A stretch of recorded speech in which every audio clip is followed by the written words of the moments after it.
Call the meeting to order, meeting of the Carver Board of Carver Select Board, Tuesday, March 17th, 2020. In an overabundance of caution following federal, state, and local health directives due to the state emergency resulting from COVID-19 and to ensure the health and safety of our residents, the Carver Select Board will only have invited officials physically present during this meeting. No members of the public will be permitted to attend in person. This and all other meetings will be aired live on Area 58 television, www.area58.tv, and on YouTube, http, well, you'll find the website. In addition, there will be no public participation portion of this meeting, with the exception of the poll hearing as indicated below. If you want the board to consider any comments or questions, please email them to elaine.weston@carvermass.gov at least 1 hour prior to the meeting. Ron, shouldn't it be carverma.gov? Actually, It said carverma.gov. it's .org. It's too late. Is it .org? It's .gov. The email For her, address? it's .gov? Email is Doesn't just, matter. The you time can has use either passed, one. So Okay. .org or .gov will work? But it's carverma, not mass. Sorry. I'm sorry. That's Yes. okay. So that's elaine.weston@carverma.org or gov. This meeting is being cablecast by Area 58 Community Access Media, Channel 15. We have openings on several committees. Please refer to the Select Board page on our website for a listing and application. Please stand for the Pledge of Allegiance. Pledge allegiance to the flag of the United States of America and to the republic for which it stands, one nation, under God, indivisible, with liberty and justice for all. Our community prayer from Mr. Dunham.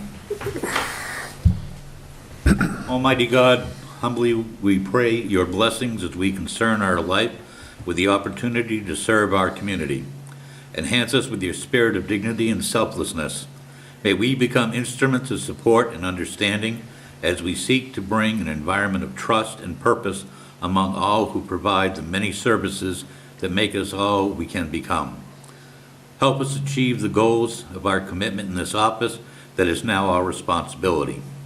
And especially, we lift our prayers for all the citizens of our community that we have been allowed to serve, that they may discover the fullness and joy of life that we all seek, and keep those serving in our armed forces and our first responders in our hearts and prayers and thoughts.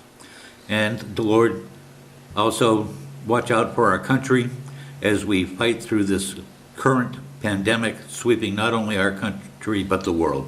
Amen. Amen. I'd ask for a brief moment of silence. Today, I heard that Jean Bouchard had passed. Jean was a longtime executive secretary here in the Selectman's office. Was always had a cheery voice and was always quick to help. And she'll be really missed. And our thoughts and prayers go out to her husband and her family. So a brief moment of silence, please.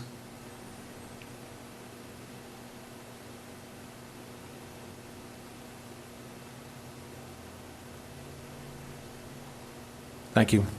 There is not going to be a wake because of current circumstances. There will be a celebration of life at some point in the future when possible, and just keep your ears open and we'll certainly try to pass it on if we hear anything. Okay, we will go to Tom Walsh, our Emergency Manager Director, for his update on the COVID-19. Tom? Thank you. So emergency management, we're monitoring the COVID-19 outbreak carefully, keeping up with the statistics as they are developing. Right now, the state has 197 confirmed cases, and we have 3 in Plymouth County. I don't have anything on fatality, but this is probably 30 more than it was yesterday, so it's increasing. I think it works out that it might double every 6 or 7 days.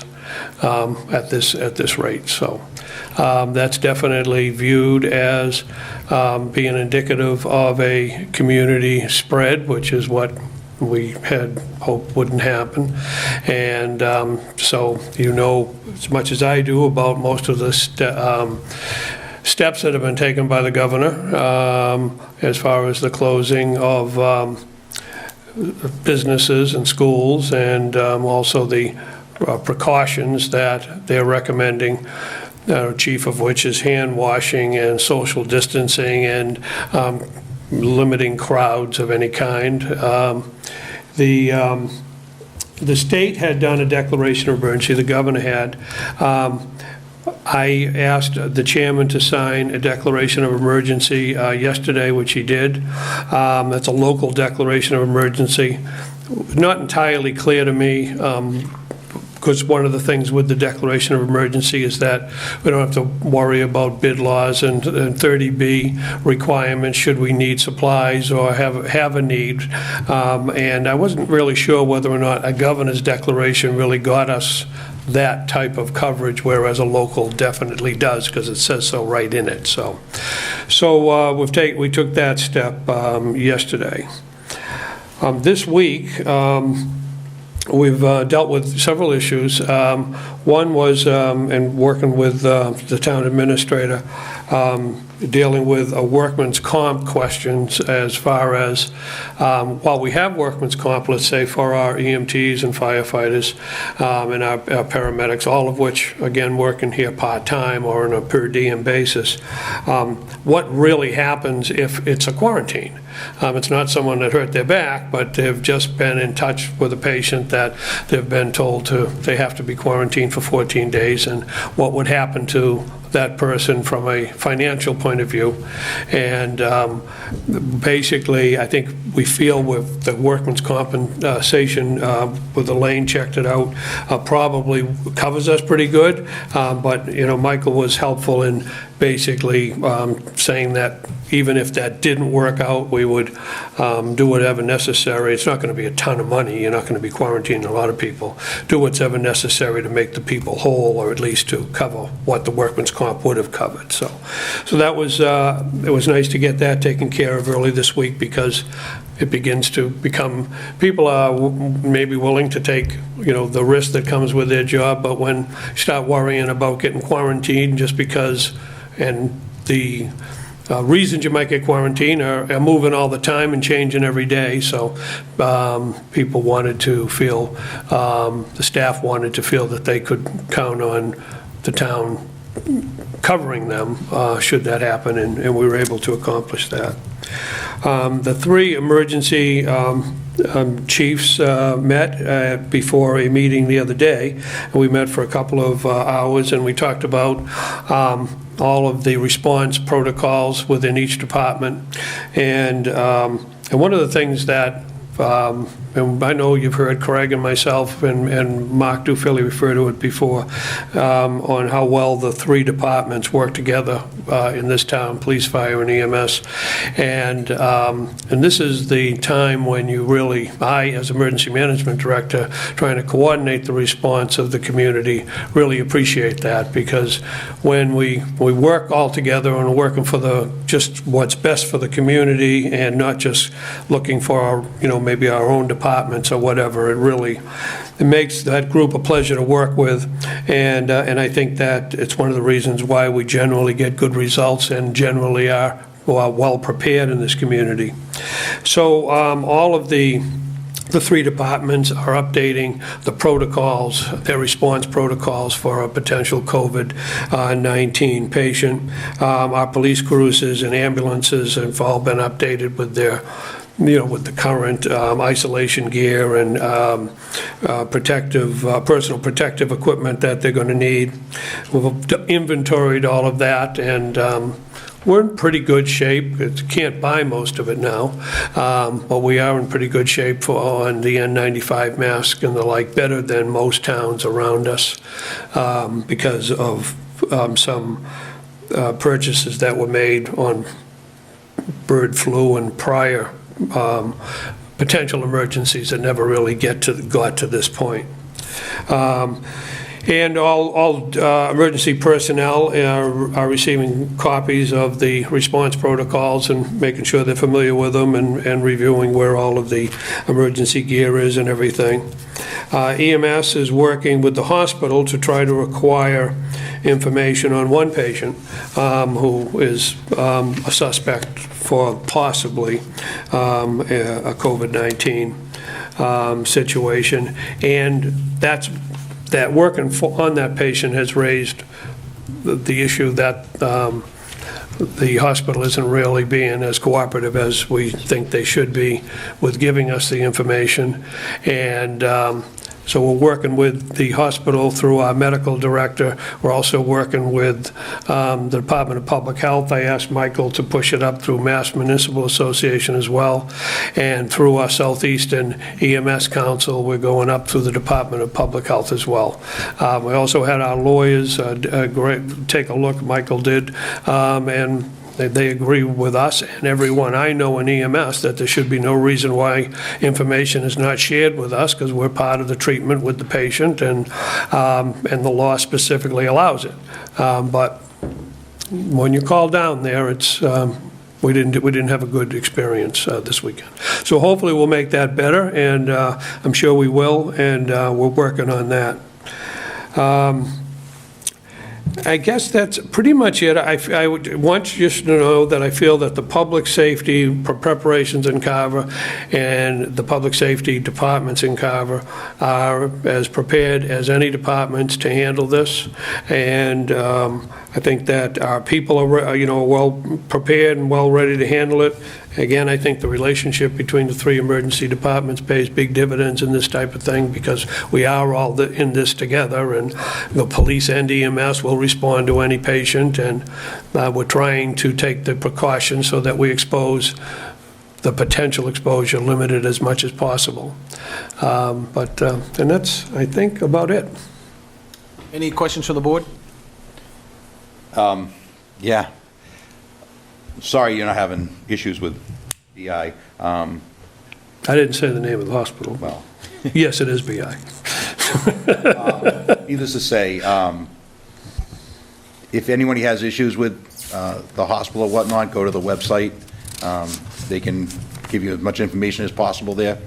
I went to Bender Shaw's a couple of times, and it kind of concerns me. I've talked to Ron about this earlier, the last time we were meeting about this, and my lackadaisical attitude or whatnot. It wasn't in Plymouth County.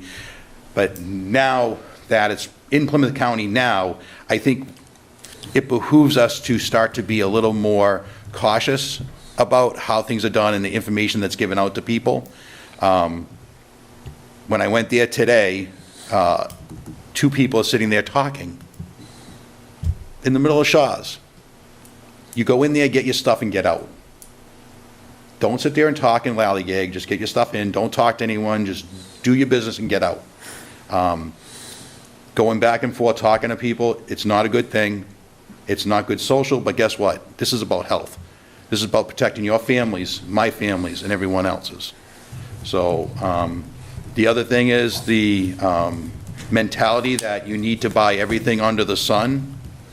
Okay, the food's going to get there to the Shaw's, Stop and Shop, and everywhere else. The food supply chain is still going to be there. What we did was taking out all those toilet paper out of there. You just screwed up the whole food chain of toilet paper. All right, so be sensible, okay? Common sense, wash your hands, keep your social distances, please. They say the 6-8 foot rule, do that. That's it, thank you. Thank you. Anyone else?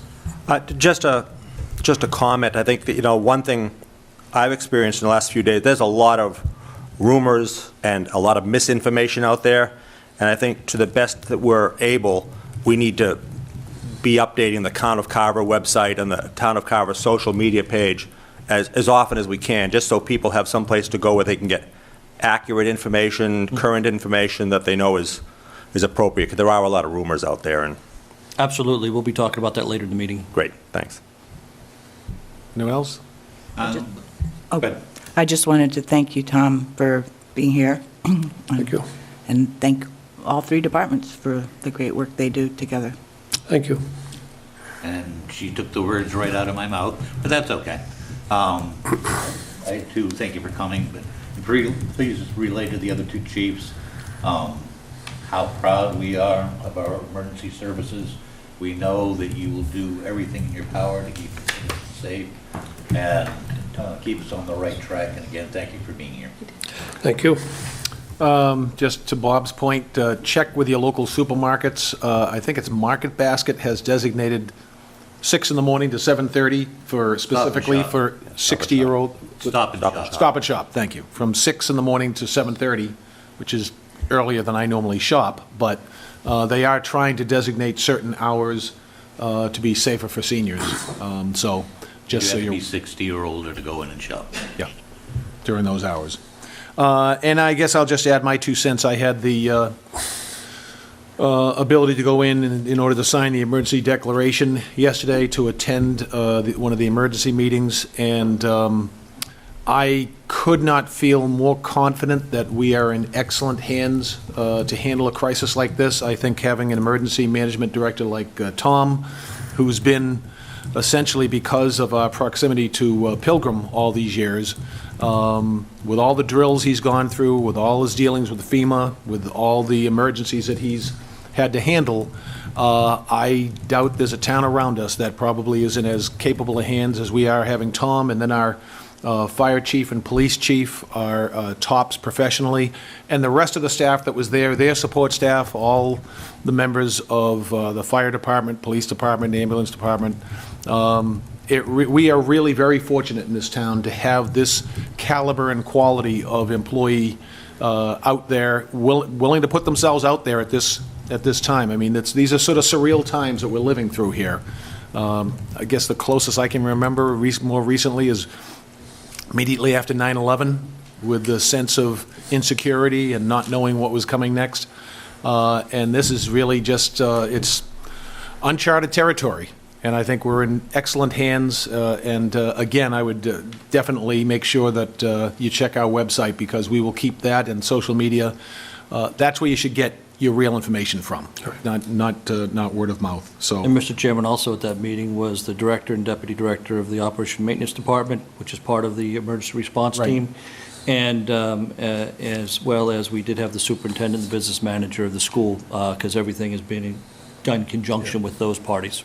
And again, I think that we benefit from the whole Pilgrim experience, that all those people are used to working together cooperatively to get things done. I didn't see a hint of ego showing up there. It was strictly, how can we help each other? So. And that's how it's always been in this town. It's one of the reasons why I've enjoyed being the emergency management director, because that's kind of what an emergency management director is doing when it's hitting the fan, is trying to get everyone to work together and coordinate the efforts. And it's always been so easy to do, because no one's worrying about their ego or worrying about their territory, and everyone's just working together. So it's always been that spirit in town. So it's good. Which is why we tried to get Tom to sign up for another 7 years, and 3 years early. With that, Tom, we can release you if you'd like to go. Very good. I'm going to listen to some of the things Michael says, but I appreciate that. Thank you. Okay. Thank you. I guess we will move now to jump into our poll hearing, then we'll return back to the agenda. This is a poll hearing, Center Street, NSTAR Electric, and Verizon New England. We did advertise a phone number for members of the public to call if they wanted to offer any comments on this. Did we receive any phone calls? I guess we'll take a couple of minutes. The number is 508-866-3401, 508-866-3401. And folks near the site of this poll would have been notified That is that correct. this hearing was taking place and that they could attend and participate? They received notices There's a directly notice to to them. Okay, abutters right here. I'm just sort of stating it so the Yeah, public I knows. always ask that, too. Mr. Chairman, this pole is tied into the police station, right in the area where the police station's going. With that, we did talk to town council, and when there is a public hearing scheduled, we do need to, even in this new era right now where we don't have to have the public involved, we have to give them access and a number for them to call into, which is what we've done. So this does meet all of the proper protocols for a public hearing. As you're aware, at a public meeting, you don't have to allow the public to present, but at a public hearing, you do. This does meet that requirement. And again, you have the list of the abutters that were down there, and this is tied into the new police station. So we would ask your approval to approve this new pole being implemented per the application. Any questions from the board? What is the pleasure of the board? Make a motion that we approve. Second. Further discussion? Those in favor say aye. Aye. Opposed? The ayes have it. We'll return to the agenda, and just one other comment I'll make about the agenda, for those of you that may have looked at it last week, this is a, I'm sorry, you have to entertain a motion to close the public hearing? I move we close the public hearing. Second. do we make a motion to open the public hearing? You should have, but it's up to you, Mr. Chair. Motion made and seconded to close the public hearing that we never opened. Is, all those in favor say aye? Aye. Opposed? Okay, so as I was saying, if you looked at the agenda last week, it changed. I would just ask all of you to remember we're in a very fluid situation. Information is flowing in from the State House and from around the feds on an hourly basis practically. And so we streamlined tonight's agenda to try to deal with the pandemic crisis as it is affecting Carver. We will have the opportunity to revisit those items that were removed from the agenda.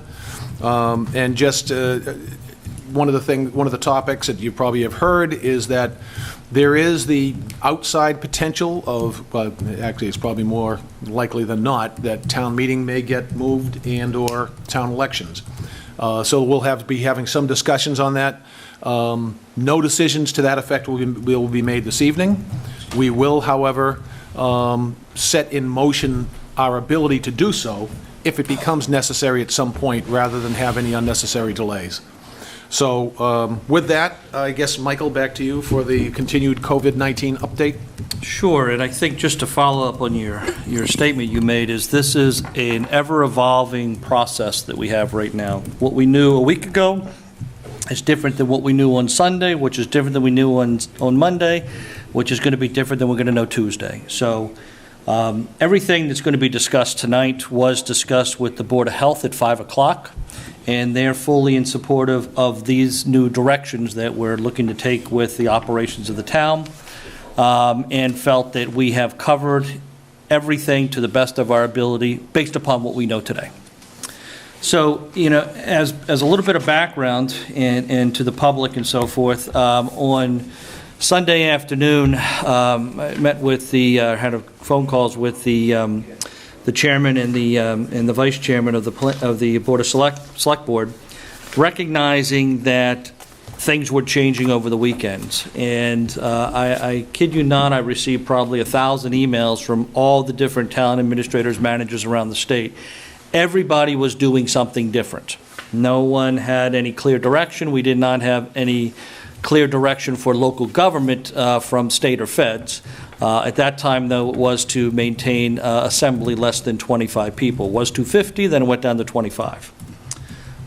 Many of the towns, I don't want to say many, maybe half of the towns on Sunday were proposing to close down Monday.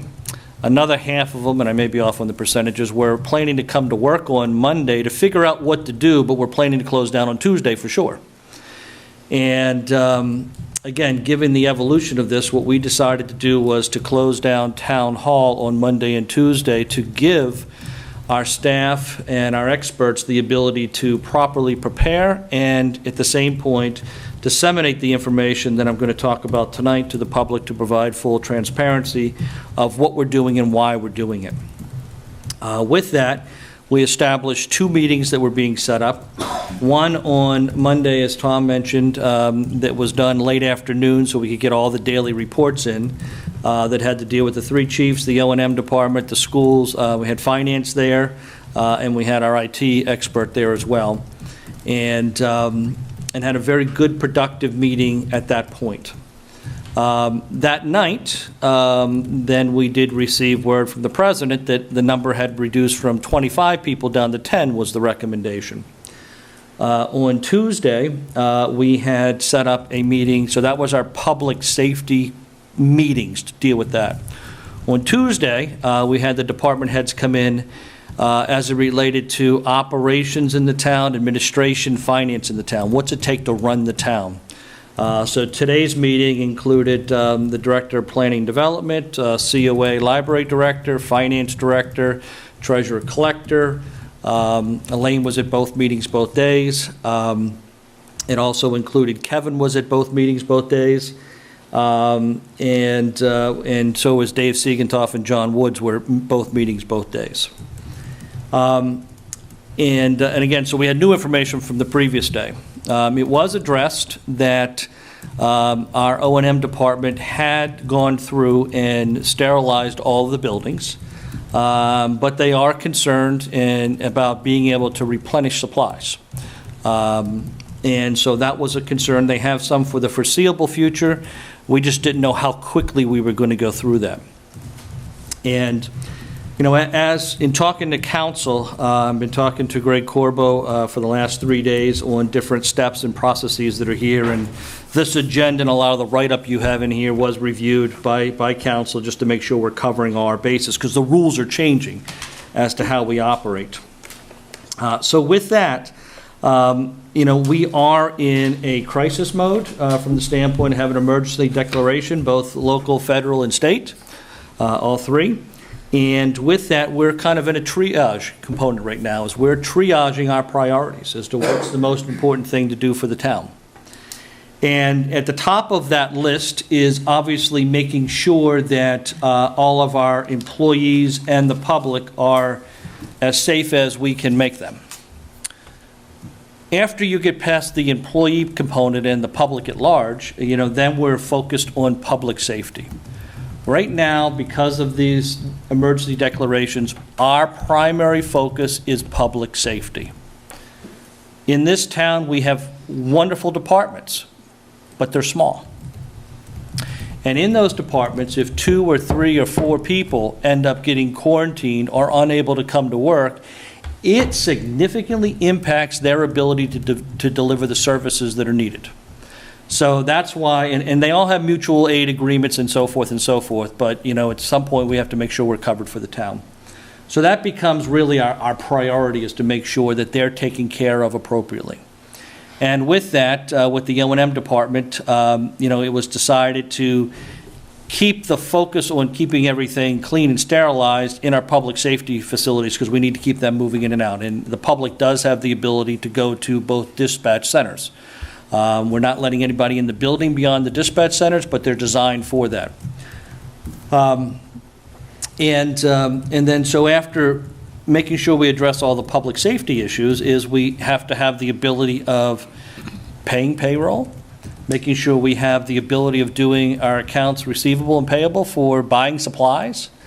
And there are some other functions of government that we need to keep open. So then the next tier was, what are the truly essential services of town that we need to provide? And we've already had a ruling from the Board of Health that they've eliminated use of any of the public fields. So those have been shut down. So with that, you know, in going to the priorities and how I have the 4 items listed down here, is that the safety of town employees and the public is number 1. That's our first top priority. The second is public safety and the support staff that are needed for public safety so they can do their job. That's our next triage, our next priority. The third is the required administration, operations, and finance of the town to make sure that all bills and operations can be paid. And then finally is elected services of the town. And right now, the only elective services of the town that we're currently providing is that we are operating the Meals on Wheels program out of the Council on Aging. So the Council on Aging has been it has been sterilized, and we do have daily cleaning regarding the kitchen, but it's not open to the public. So we're providing over 40 meals a day to those that have signed up for that, and they're being delivered by staff, not volunteers. In addition to that, we are also keeping the Gatra bus fully operational for necessary medical treatment, and also 1 visit a week to Shaw's. Again, our drivers for the bus are in an older age category. It is a closed environment. We don't have as many people using the bus as we did prior to this, but we still felt that that was, although an elective service of the town, it was a necessary service of the town. I will say, just to jump over to the school, they are providing to test out lunches for students that fall into a certain category, and they're testing to see what the needs are in town, and they'll be doing that for a week or two, and if the need's there, they'll continue that. Again, that kind of falls in the elective services that they're doing according to DESE. The schools are closed down hard for 3 weeks. The teachers are not allowed in after, I think, tomorrow or today to pick up any supplies they may need. The superintendent and the business manager are working on Fridays and Mondays. And the other essential employees they have is their payroll and accounts billable, which will be coming in 2 days a week as well, I believe on Monday and Tuesday. All administrative folks at the school, are available remotely, but again, we're trying to keep the separation of everybody except as an as-needed basis. So before I go into too much more detail, those are the priorities that we're building everything off of in that order. And in the meetings that we've had with meetings on Monday and meetings today is that this is a collaborative effort that's come together, and as I talk more, you'll see some modifications that are happening. None of us have the perfect idea. We're not sure there is a perfect idea, unless everything was just shut down, but then we still have services to provide. So I guess with that, let me open up that section to see if there's any questions on those priorities as they exist today. Oh, I'm sorry, before we do that, to go back to Mark's point, our intent is, unless there's some objection from the Board of Selectmen tonight, is that these are all going to be publicly written down, and what we have collectively done through Board of Health and all the town agencies is we're going to have one letter going out a day from that Elaine will be responsible for, making sure that she's in charge of communicating information out to the public. And we intend to put that on the website. We intend to put that on the primary Facebook pages. We intend to, potentially even email that out to all staff and board members as we do in a broadcast email. But we are trying to have one town document come out that's on our letterhead that hopefully people will recognize as a town-sponsored document and avoid a lot of the rumors that are happening as they go on. I have one question. Do you have any idea when we'll know whether the kids who need the free lunches will be getting them? I believe they're starting Thursday. Is it Thursday? They're starting tomorrow. Thursday, and they've all been contacted by the school. Yes, their schools reached out to everyone. Great. I think they had 200 people. That's great. And each one of those people have been notified. They will continue to do it as long as there's a need. Excellent. Thank you. Mm-hmm.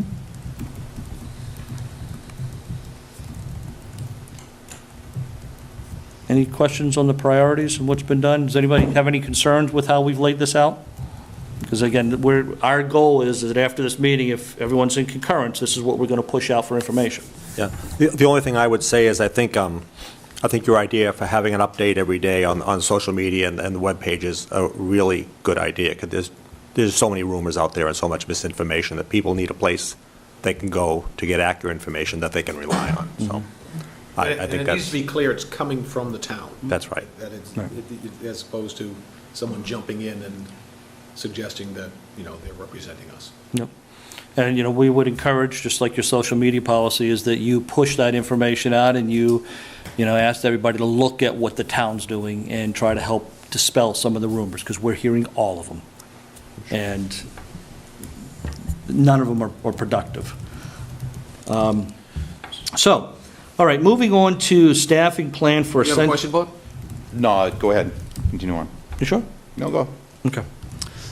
So, moving on to staffing plan for essential and public safety employees, and then this will also go into non-essential employees.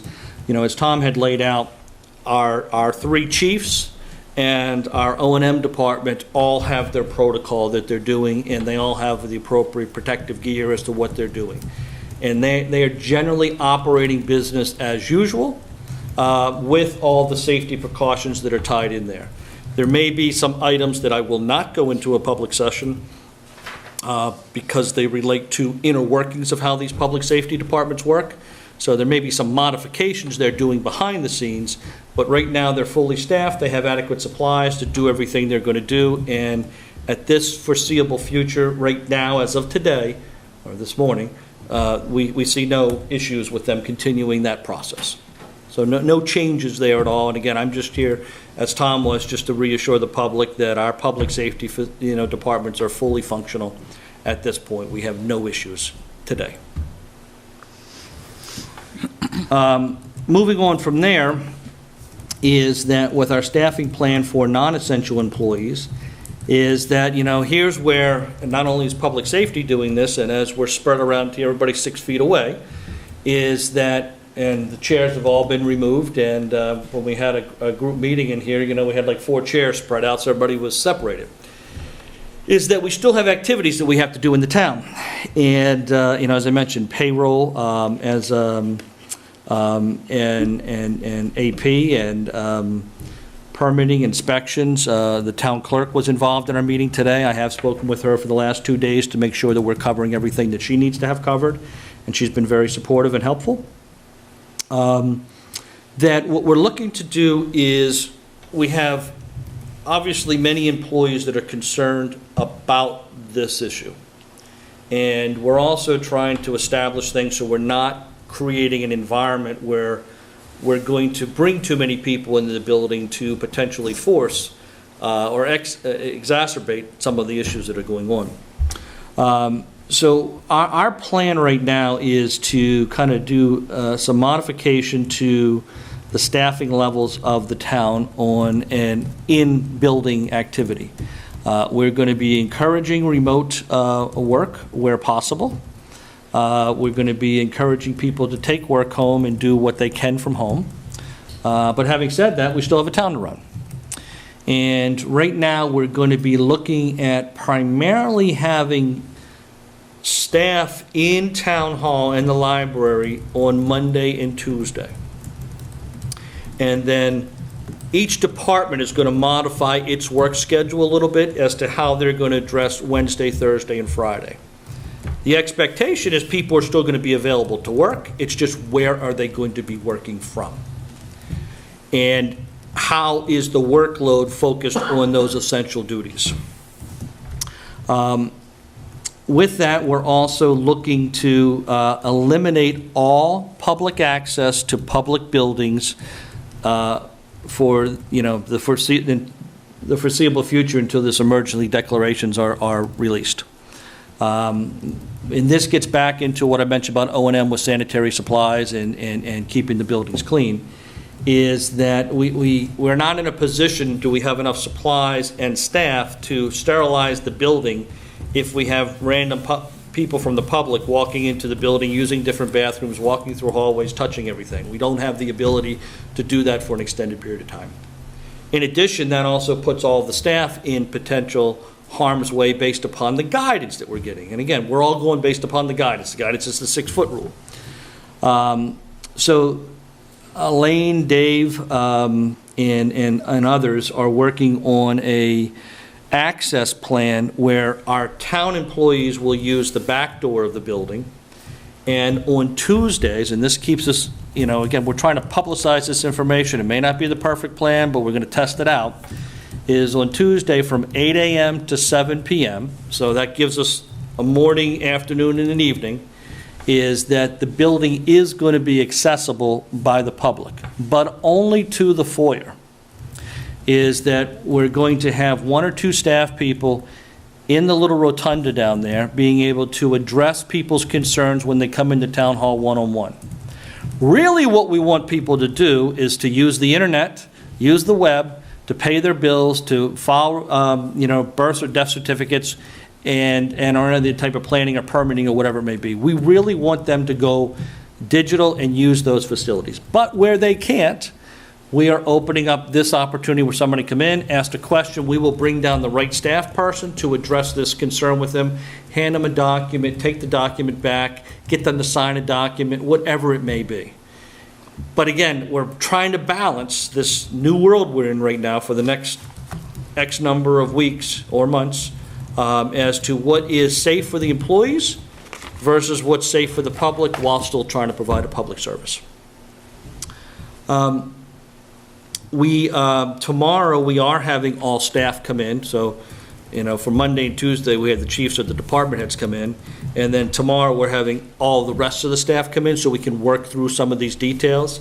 We have union issues that we have to deal with, we have other concerns that we have to deal with, and, what I'm describing right now is kind of the general plan, but the details of how that's going to work out is going to occur on tomorrow, in preparation for the first day that the public would have direct access is back here on Tuesday. I say that, but should there be an emergency, should there be a major issue that for some reason somebody can't wait to Tuesday, and it really is a real issue, all our department heads are available to address that individual's concern, and department heads, if need be, will walk out into the parking lot, have people sign something or or take a document or hand a document, as need be during those off-time periods. So we are dealing with that type of situation, should they occur. For that, it is going to be important that there be a number recognized to be an emergency number. Again, someone loses a loved one and they need a death certificate in order to make arrangements. It can't be, you call the town clerk's office and you leave a message. We need to have an active number, so sort of like an ombudsman Yep. that has a live phone, hopefully a cell phone or something. Someone's willing to step up and do that. One number that can be called for emergencies. Yep. So that I think it's important that if there's, again, I think I already heard that for paying your excise tax bills, they're going to hold back on sending out demand notices if you don't get that done, or you can just show up, hand your bill downstairs on a Tuesday, and it gets paid. And they're not taking cash, I believe, is the other thing as well. That's correct. No They cash. don't want to handle cash. Bob, did you want to say something about that? Yeah, I personally, I think that we should only have department heads here in the town hall, period, cut and dry, leave employees at home, and anyone that does come to the town hall as employees, that they sign an agreement to limit social contact with other people, meaning department heads, you have to limit yourself of where you go, who you go and see within the next 2, 3, 4 weeks where we're in. I think town needs to run, but we need to run on a minimum staffing. I don't think we should keep it open at all until we get a good handle on the Plymouth County area. That's my opinion. All right, I mean, and I can appreciate that, but it sounds as if what they have, originally they were talking about almost daily having some access, and they've cut it down to just one day. Then I assume if individuals are uncomfortable coming in, that's going to be dealt with as well. Yeah, we're not going to publicly discuss that at this point because that's an HR issue, but we are going to address any concerns that people have that are legitimate and make sure that those are addressed. I understand it's a difficult balancing problem to make sure, because there are going to be elements of the public that are not going to be satisfied with limited access. But again, these are uncharted waters that we're in, and some of these policies may evolve as we go forward, perhaps more restrictive or perhaps more open, depending on how things move going I forward. completely agree, and we're putting stuff together the best of our ability to balance out the public need, the employee health, the public health, the public safety issues. We're trying to balance that out. And again, what we're saying today may change in 2 days. It may change in 6 hours. We're trying to lay out a plan to take us through April.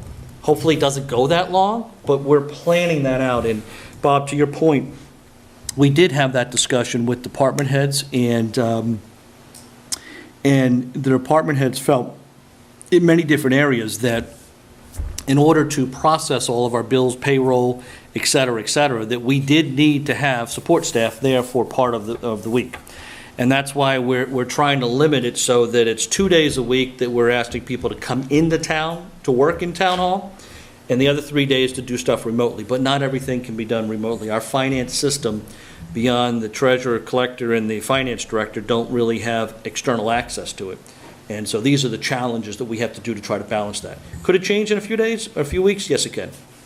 Yeah, if I could just suggest, I agree with what Ron said about having some type of emergency number, and my only suggestion would be that you include that emergency number on the daily update you talked about on the webpage, so people don't have to really go looking for it. It's right there if they need something here at Town Hall. We can have Stevens have another one for our system.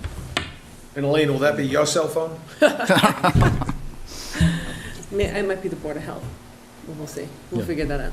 We will figure that out, and we'll make sure that that is addressed. Yeah, it just, again, I think just some on of that, it, I mean, sometimes people may call and they may be told that doesn't qualify as a true emergency. But for those, you know, if someone's trying to bury a loved one or something's going on and they need something, then that has to be dealt with.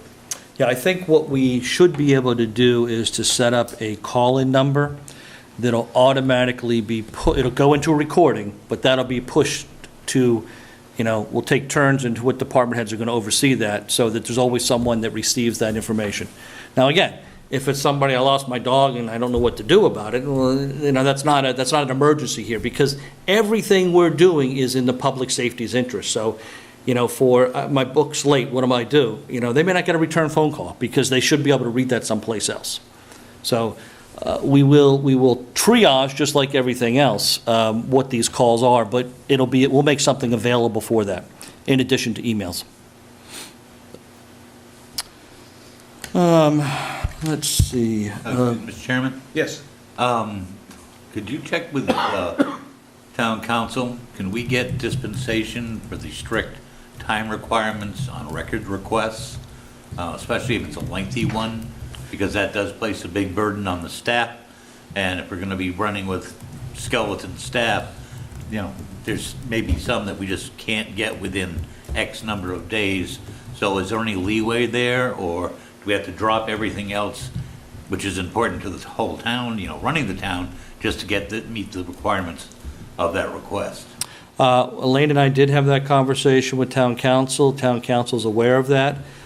Town council's fully supportive of the direction we're going, is triaging health and safety issues, and that's the focus of the government right now under the emergency declaration, under the governor's emergency declaration. And, you know, although there's not clear case law on that, as to some of the statutory requirements for public records requests, I think, to paraphrase town council, we have to do what's in the best interest of the town from a health and safety standpoint, and that's the direction we're going to go. Thank you. We're not going to be calling people in to come to town. We're not going to be calling support staff in as to bring people in to congregate to put together a public records request at this time of concern. Thank you. Let's see. I mentioned no cash. I mentioned we're not going to have any access to the town buildings. Tuesday is going to be the day that we're going to do it. You know, again, we're generally hoping to have 1 or 2 people at the door to address concerns that are there and make sure those people get their information answered. I'm going to emphasize it 10 times tonight. We really want people to utilize the website. Most, if not all, of the departments have everything you need there. Now, in talking to the town clerk, she goes, you know, unfortunately, under state law, there's like 2 documents that she needs to have a wet signature for. So she says, I will go outside to someone's car, give them a clipboard, and have them do it in my presence, and I'll be fine like that. You know, but short of that, everything should be able to be done through the website. If you need to pay your excise bill or pay any bill, go use the website.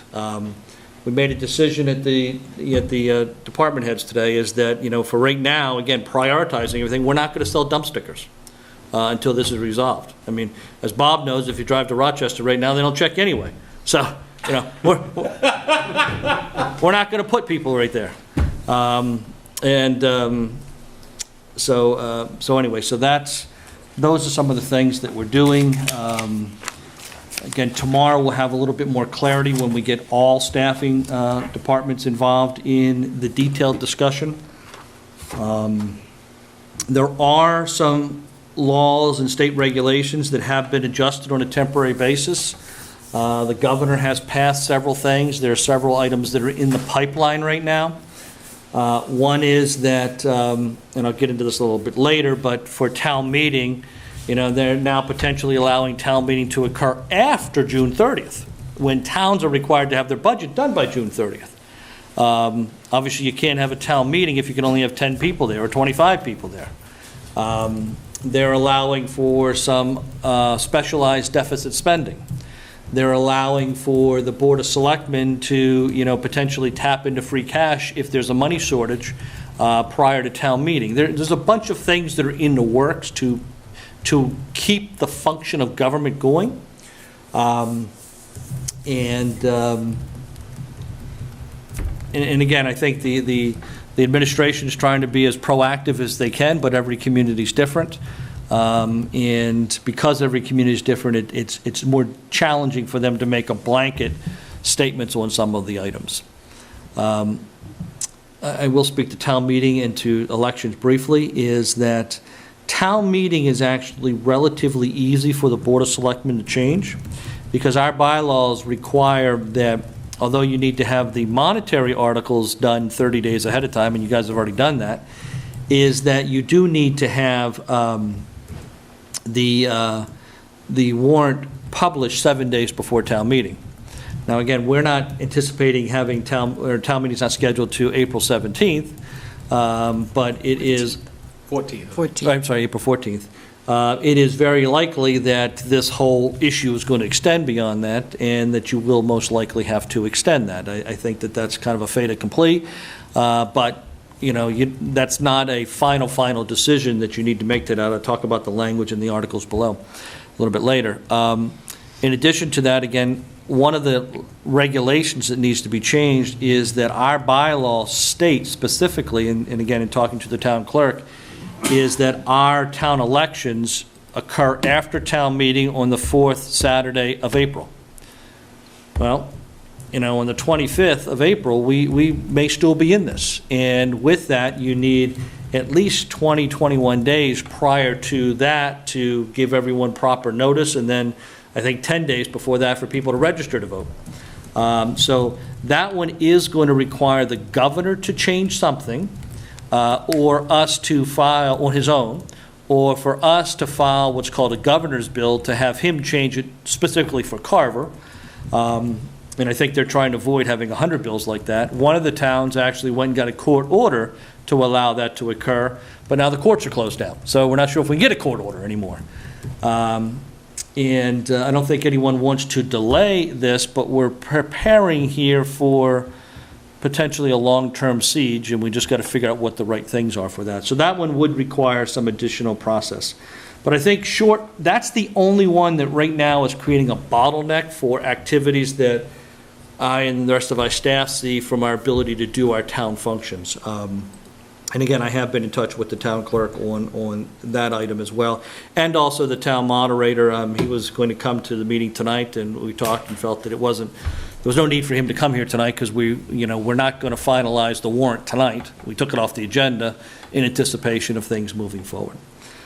So again, that's kind of the state law and regulations that have been adjusted accordingly, that I just wanted to talk about. I did send off an email to everybody from MEMA's latest statements from yesterday, last night, just with all of the changes they're doing statewide. Some affect the town, many don't, but it's not just towns, it's everything that's being looked at. So, that's my story. Mr. Chairman? Oh, I'm sorry, one more thing. One more thing. Go ahead. I just want to close again saying that this discussion that I just had was had with the Board of Health and with the Health Director, Health Commissioner, and although he couldn't be here tonight, this was all supported by the Board of Health, everything I've talked about tonight. Alan? Even though we're not going to be really making any decisions about town meeting or anything, I think it would be prudent, it's laying some of the groundwork, is if we reach out to the school department of what days, not only May, but in June, might be possible for us to hold a town meeting if we have to delay it that long. But I'd do May and June. Yeah. So what we were talking about, and we actually had something drafted but kind of took it down, is that we were looking at potentially having, because we need to make a decision that it's most likely going to get delayed tonight. But we don't have the ability of picking a date. Because we don't know when this state of emergency is going to be lifted. So one thought we had was that, we would have town meeting 2 weeks, this 2 weeks after the emergency declaration by the governor is canceled. and that would automatically trigger town meeting to happen whatever that Tuesday was 2 weeks thereafter. The other thing we had was, well, then, 4 weeks after the declaration is removed, we would then have the election on whatever the closest Saturday is to that, to give the 21 days. But our concern here, Alan, is we just don't know if we're going to be done on March 7th, or if it's going to be the end of March, or if President Trump said the other day, it could be July and August. We just don't know. So I don't want anyone to think here that you have to pick a date, because those dates will be moving a lot. I wasn't suggesting that, I'm Yep. just saying possible dates that will work for the school. Yep. We don't have to go over them, just reaching out to the school, because I agree, we're not gonna pick a date. Right. And probably our next meeting, we're not gonna be picking a date. Yep. But still to have something out there to help us with the process as we get closer. Yes, we'll take care of that. So, just moving to that item is how you see it written, is the annual town meeting and town elections. Vote to authorize staff and town council to implement the following with the appropriate stakeholders, which we're really looking at stakeholders being, the Board of Selectmen / chairman, the town clerk, and the moderator, to figure out when those dates would be. But at least for you guys to take a vote that, we're all in concurrence that we're going to have to delay these things and to start that process. Now, again, town meeting's easy to resolve. The town elections, if, miracles happen and come March 7th, everything's hunky-dory and April everything's, I'm sorry, April 7th. April, what's happening on April 7th? That's the end of the governor's current, Oh, okay. Yeah, the current, Actually, April 6th. April 6th. April 6th. If something happens then and says, hey, we're good to go, well, then we can pull back this special legislation or something that we were going to file. But I just want to make sure that we're doing all of the legwork so that we're not stuck in a bind. And if the legislature shuts down or we go into a quarantine statewide on Friday, and I'm not saying that's ever going to happen, but I'm just saying we just want to start these processes that are here. And filing the legislation to allow us to move the town elections, we're not required to state a date, simply that it gives us the ability to move them if necessary. Yes, I believe the legislation, which would be a governor's bill, would just give us, we would have to have it, I'm going to just throw out a date, we'd have to have it before June 30th or May 31st. I think that's what the Wellesley court order said, was it had to be held before June 30th, otherwise they got to go back to the well. Right, so it'd be something Reschedule. like that, which then it would allow all the stakeholders to pick the date once you were cleared to do it, but, to give us flexibility. And again, we don't need that for town meeting, but we do need to have something prepared for the town election. Correct, and if we were other towns that didn't specify that particular weekend, and this town specified that particular weekend, because I think it was when Alan and Ron, when you got elected, you were elected the week before town meeting, or 2 weeks before, or something, 2 weeks before, and it just is, it throws everybody into a tailspin. So if I could, Mr. Chair, it's just a thought to throw out there. One of my cats has an appointment at an animal hospital nearby, and they called me today, and they have a whole elaborate process where they don't have to let anyone go inside. And, you have your phone, they call you, someone comes out to them, and it sounds complicated, and this is just my opinion, I think that we could have elections, unless, of course, the state cancels it statewide, but I don't really see a reason not to have an election. Town meeting is one thing, because obviously you need all the people in the room at the same time, but for elections, things could be staggered, there could be booths outside, just a thought. Okay, I guess it's the idea of 2,000 people walking through and touching the same things. It'd almost be impossible to sanitize every time, and having someone go out to your car to record your vote would be, you know what, but I have no problem putting it on the Just lots of table for ideas, discussion. yep. Yeah, let me suggest this, Mr. Chairman, is with Sarah's concept there is, let us run it by the town clerk tomorrow. I think I still want us to go forward with this, but let us run it by the town Make sure clerk. she's sitting down when you bring it up. And if there's some way of making that happen, we will. What we are hearing is that yesterday, the Secretary of State did not want the town to issue absentee ballots for the election. Today, they've actually changed that so that people could receive an absentee ballot even if they're in town. Yep. Obviously, we got a higher postage cost with that, but that would avoid people touching things back and Exactly, forth. exactly. So, and the other piece But I that I'll don't- just throw out is that Before you keep in do, mind. before you do, I don't want it to I mean, my opinion, I don't think it should be just absentee ballots, because that will discourage a lot of people who don't want to come out. Oh, I'm not suggesting that, I'm just saying for your idea. Could be an option. Yeah, absentee ballots are an option that the state's now going to allow, they weren't before, to the level they're proposing. I think the other thing to be aware of. So just to understand, to run the entire election by? No, just to, normally to get an absentee ballot, you're technically supposed to be out of town and you're unable to attend in that. Oh, I see, okay. Or you're ill, or your religion says, or Right, a right. bunch of different reasons, yeah. Now, does the clerk ever check to see if you're really out of town? No. But the point is, so they don't encourage people to fill out absentee ballots just because of inconvenience. So they're saying they're going to waive that requirement? That is correct. So people have that option now. People have that option. That's what I was We trying to wouldn't do. start absentee ballot voting until we knew when we had an election. Correct, because that's where you need the time frame to send the stuff out. I think the other thing to be aware of is most of our Board of Registers, that do this are of the age cohort that we're most concerned about. And that was one of the other concerns, is that it'd be different if there was all 20-year-old people that were there collecting the stuff coming back, but our population is a little bit older that does that, and that was a concern there. But we'll bring the point up to her tomorrow, let her review it, and see if there's any types of scenarios she can find out with her other clerks Well, and as to whether that'll happen. on that point, I mean, and I don't know the logistics of how this would work, but the kids are out of school, the high school kids, and maybe they could be of some use in that kind of an election situation where they're not as vulnerable. I don't know how we, make them registrars overnight, but if they're 18 and older, Well, I agree with you, there's a legality thing, how do we make sure the vote, there's a whole lot that the town clerk. Yeah, the have chain of to mull- control should have to of the votes. Mull over before Bob? making a determination. Why don't we do this, Sarah? Would you mind calling the clerk tomorrow directly yourself? Sure. And seeing if you can put together a plan that she thinks is viable? Yep. And then if you guys do have a plan, then I'm sure the board would listen to it and entertain it. But I don't want us to spin our wheels too much trying to create something when the expert is the town clerk, and she's the one that's going to have to run it, and she needs to have something that she's comfortable with doing, and then be able to make sure that the Secretary of State would support that. Yeah, because I'd be concerned about anything being more onerous and almost discourage participation in voting. Bob? I agree. I don't think we should put off town elections.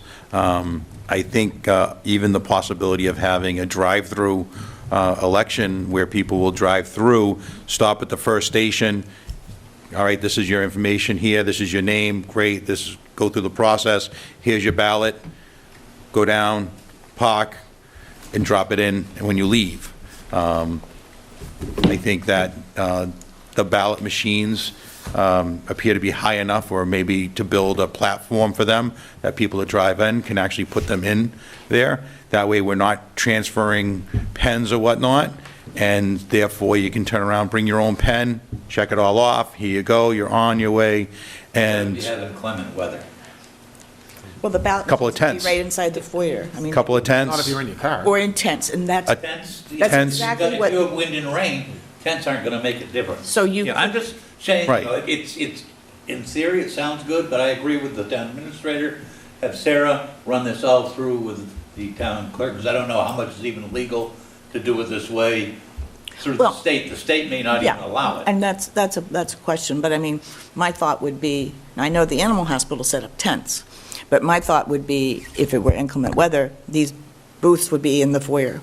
One person in, they're out. Next person, they're gone. I mean, I'm certainly, I'll listen. Oh, yeah. I'm just concerned with the chain of control of the ballots, and, well, you know what? The State Election Commission, I'm sure, will weigh in as to whether they're comfortable with it, so. Yep. I think another important thing to realize here is we're not the only town dealing with this. There's a lot of towns dealing with it, and there may be an idea from another town that comes up that the town clerk hears about that may work.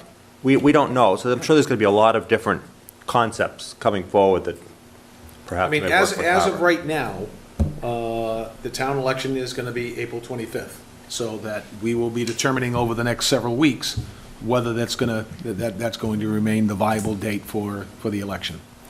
Now, did you say that you were looking for action to actually postpone town meeting? I'd like a couple actions tonight. One is that, just like the Board of Health did, with everything I've laid out from a scheduling forget about town meeting and elections for now, those are two separate votes.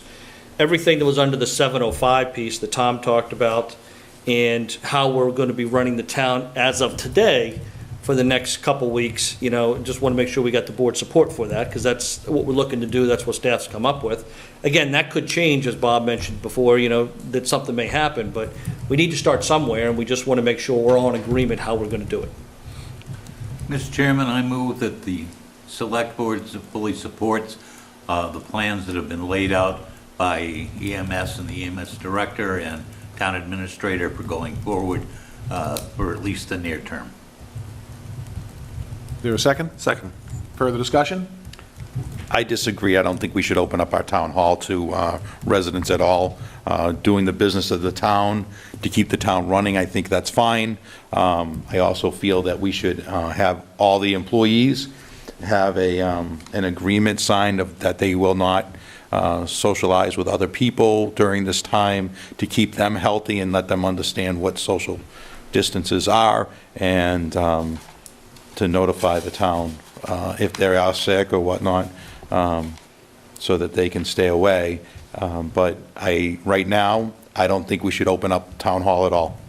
Mr. Chairman, with all due respect, and I can understand where you're coming from, Bob, but to have employees signing statements saying, I'm not going to get near anybody or anything else like that, I think that may be a legal stretch. We would definitely have to get an opinion from town council. If it's not working, or if we're getting too big of crowds down there, I think it's something we can change on the fly. But I think, town residents have to have the opportunity to at least come in the door. If they're all met down at the rotunda, and then from there. Yeah, I would just say I agree with Alan. I think it's important that we can develop practices to keep our employees safe, but we can limit access to one person at a time if we need to, but we have to have some ability for the townspeople to come in if they need something at town hall, and to be able to get it, especially if there's an emergency situation. So I don't think we can just not give them access at all. So, if I may, Mr. Chair, so my thought on that, and to address maybe everybody's concerns, would be to put a sign right at the front door, and whoever is stationed, whatever employee is stationed down there, the sign says, one person at a time, look through the glass. If there's someone else here, you're next, just be patient. Yeah, I think when they were talking about, they were sort of contemplating. I think that'd be a good. Good. In fact, I think they were going to put some tape down to make sure they stay 6 feet away from the person Excellent. Yep. behind Yep. the desk. And,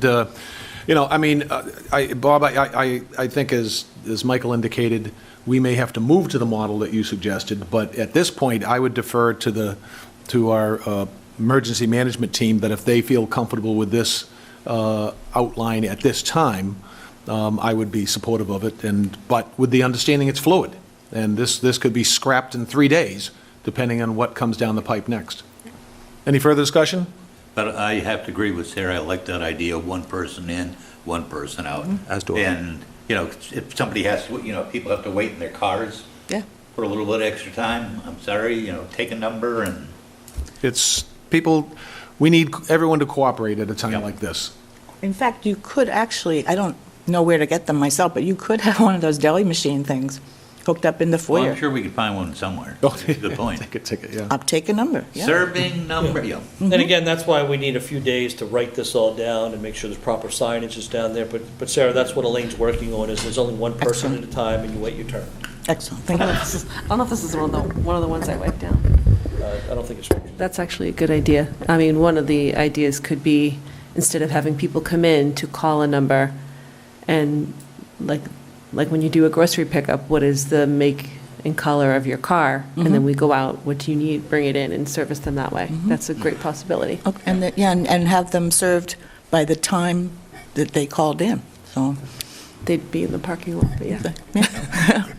I think really the key thing going forward is we don't we don't know exactly where this is going to go, and we need to be flexible. Whatever plan we develop tonight may have to change next week. It may have to change tomorrow, but just do the best you can Yeah, sometimes. the governor could come down tomorrow and say, I'm sorry, everybody's 6 that's- feet older. that's right. You're stuck in your house. They may be, they could do a shelter-in-place order. Yep. And again, but that's where the daily updates, if people are listening tonight, they need to check daily to see whether or not there have been any changes, because Right. we just don't know what the future holds. As more and more testing kits become available, we get a better sense of what's going on in the population. Maybe it'll be good news, maybe it won't, so. And if I could just add one thing as I think about it, the daily updates, I think it would be a great idea if we tried to do it at the same time every day, or at least close to the same time, so people knew when they could go and get that information. Okay, we'll work on have it out by a certain time every day. There's no further, Bob? Yeah, I just, the issue with this is choking out this virus, all right? And the only way you're going to choke it out is if you turn around and you don't have people intermixing with different people coming in and out. And that's the bottom line. That's the only way that we're going to do this. And keeping people away from other people is extremely important. And I don't think opening up our town hall is the way. I think just running the town as we have it, that's fine. If there are issues dealing with the clerk's office with death certificates or birth certificates or whatever, to deal with that, call in and those can be handled that way. But I think that keeping people away from each other is the primary concern that we should have. Yeah, I mean, I understand what you're saying, and I think that we've come up with some good ideas, and certainly, our first option is people take care of it from home if they possibly can, whatever it is that they need. But, I mean, right now, we've got to have people going into grocery stores. I mean, there still has to be some public interaction. It's not, we haven't reached shelter in place. Hopefully, we won't reach shelter in place, but I understand your concerns, Bob, so that, they're perfectly valid. Yep, and we have every intention that all employees will be 6 to 8 feet away from anybody coming in at all times. If there's no further discussion, all in favor, please signify by saying aye. Aye. Opposed? No. And now this is approving the safety department's plan. Everything we've been updated. Okay. And what's your vote? Yes, yes. And then the other thing you need is just. Town meeting is that, we'd like to have a vote that, right now, we're tentatively planning to, postpone town meeting, and so we can start to prepare for that accordingly. So you want to vote to tentatively plan to move town meeting? Or, I mean, I think town meeting needs to be moved. It's just a question whether or not you're willing to take that vote tonight. You guys have the ability of doing that quicker, but I think we should avoid having meetings unless there's something to discuss, until the governor's thing's been lifted, and we only going to need to have a meeting if there's a necessity to come in here. So that's why I'm looking at the standpoint of, let's bite the bullet right now and say, okay, we are going to be postponing annual town meeting. We don't know when, but we're going to be postponing it based upon the information we have today. and we would not necessarily be bound to establish the new date, simply that it will not be on April 14th. Correct. I make a motion that we go ahead and move town meeting to a yet-to-be-specified date. Second. Further discussion? Okay, as part of that, I have to agree, because now, we'd had town meeting originally scheduled for the end of April. I think a case could be made for, but we can wait a little bit.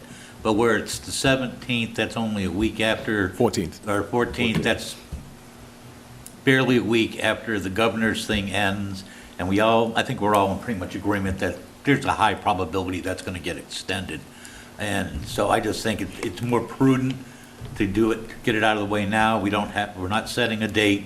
We still have plenty of time to debate that and discuss it, and plus get possible dates from the school administration when the high school would be available, middle high school. So I think we just bite the bullet and do it now. I agree. I think the prudent thing to do is to postpone it and set another date when we know a little more information. Bob? I have no problem delaying the town meeting vote. I just want to make sure that, it says here, vote to authorize staff and council to implement the following with all appropriate stakeholders. I mean, I don't like that part, so in there, the way it's written here, so I have no Motion problem. was just strictly I made is to move town Right. meeting. And- None of the rest of this verbiage that's in there. Thank you very much. I agree with that we, as a Board of Selectmen, need to make those decisions here. Right. And also, is it the intention of us not to have other selectmen's meeting every 2 weeks, or, Well, that again is going to be sort of fluid depending on how things develop. because I think that's also, if we're telling people to come to town meeting, I mean, to come to town hall to do business, but guess what? The selectmen aren't going to meet, so. Well, no, I we're mean, not, that's- no, it's one day, Bob. It's not come to town hall for business. And one at a business. But even still, it's just the fact that I think we still need to meet, we still need to know what's going on. And I think all we're saying is that as opposed to being strictly tied to the first and the third meeting dates, we'll set them as needed Right, going and forward. technically, I don't think we don't have another selectmen's meeting scheduled until April 7th, I think. This is one of those We have a rare little times bit of it's time. 3 weeks in between. Right. And by then, we'll certainly have a lot more information as to where we are. I mean, we could find where we can have 3 people here and 2 of us have to do remote participation because we're quarantined in our homes, Ron. And so we're not What do you- doing the March 24th joint meeting? No, I was going to announce that that was Okay. canceled. Yeah. Okay. Any further discussion? Being none, those in favor, please signify by saying aye. Aye. Opposed?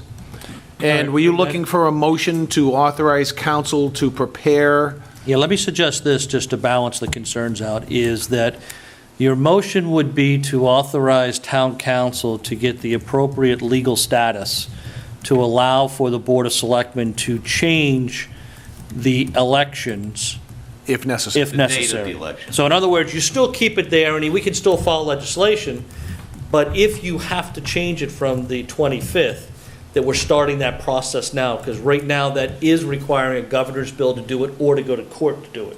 So- And that's a lead time. So again, it doesn't mean that we're changing it, it just means we're giving the board the flexibility of keeping it on the 25th. And if Sarah works on a program with the clerk, great, it stays there. If not, you have the ability to move it another date. That's what we need from a policy standpoint. Yeah, and I would make that motion. And I we think- wouldn't file the legislation until we knew what the date was that we were going for. No, you'd follow the legislation and have them move that Oh, forward that would just give now, us the authority, okay. up to June 30th But or again, something like it's that. the decision of the board to move the election. Correct. Okay. Right, and I would make that motion. I think Second. it's important that we at least have the ability to move it if we have to. I think we should use our state senator and state representatives with this and push it through them.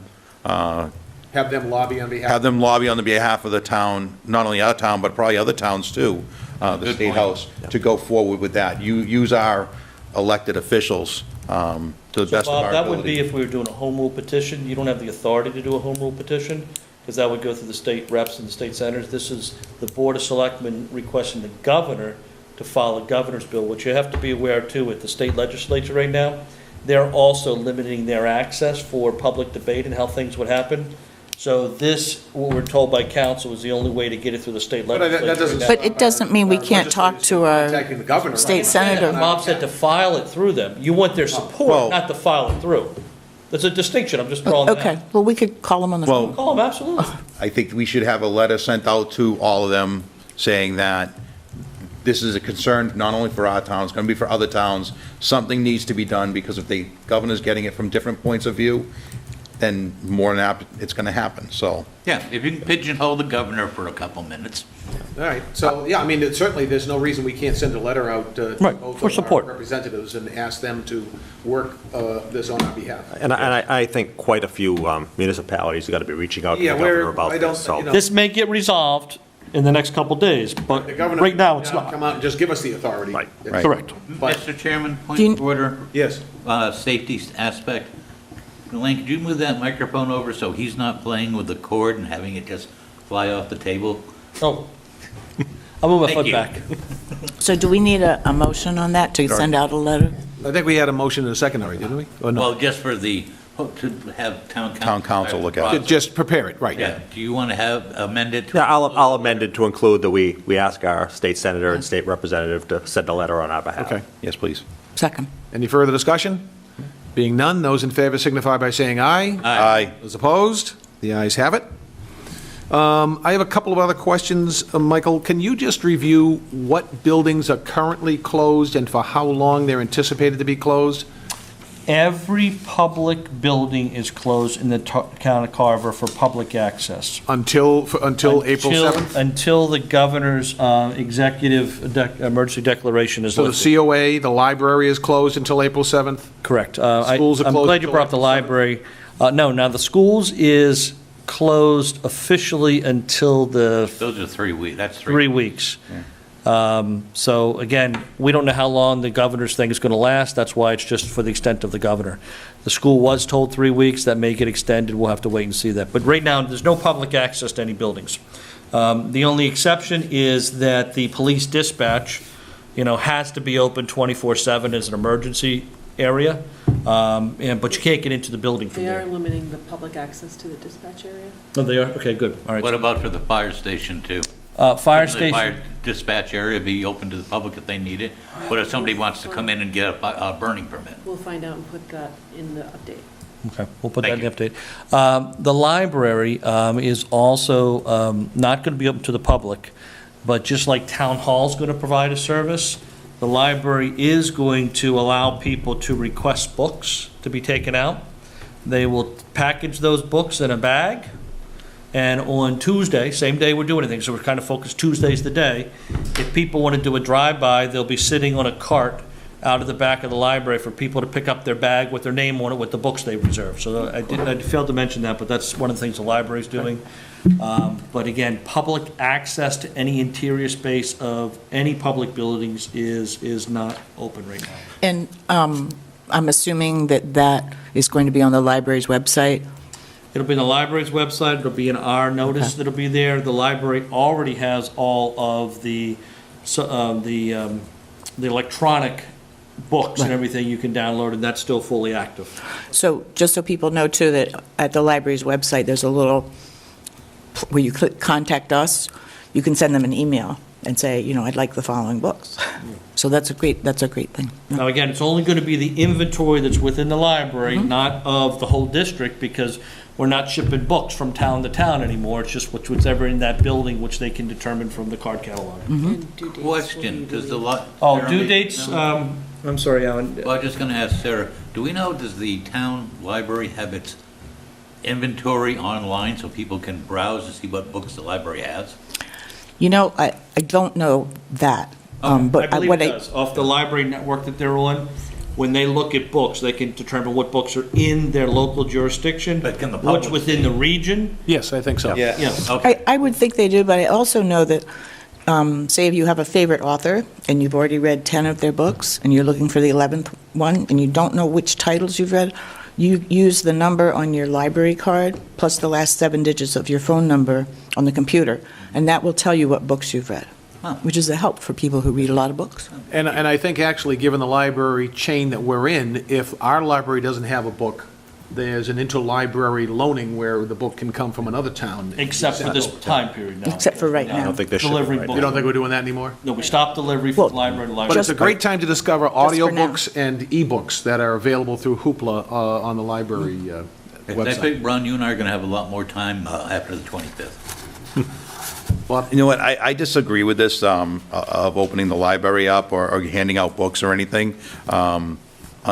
We should limit any type of the contact from one person to another, and handing out a book to somebody and then having it returned, the possibility if something should actually, somebody gets sick and they have that book and it gets brought back, then there are possibilities. I totally disagree with this. We can pass it on to the library for concern. Certainly on the library side, they can use sanitary gloves for anything they touch. And then the other thing, I think the virus can last, 6 hours, they say, after? And that's already been discussed with staff, is any books that come back in will be put on a card, it'll be left out for several days, so that anything would naturally die on that for this particular illness. But I think it's a valid concern to make sure that the staff is protected from contact. both Absolutely. ways. And that's our first priority with everything we're doing right now.